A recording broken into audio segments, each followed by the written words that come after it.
Hey guys, today's video, I will show you ating niluluto ngayon ay isang beef caldereta.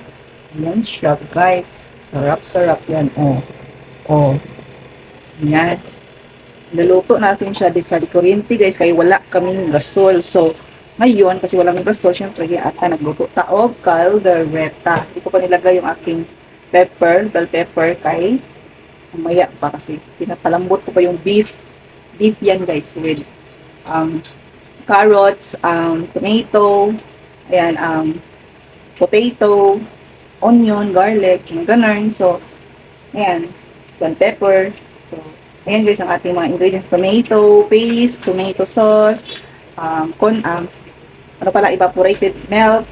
Tapos, ano siya, laluan ko siya ng pork and beans, green peas, yan. Tapos, isang sachet na pineapple tidbits.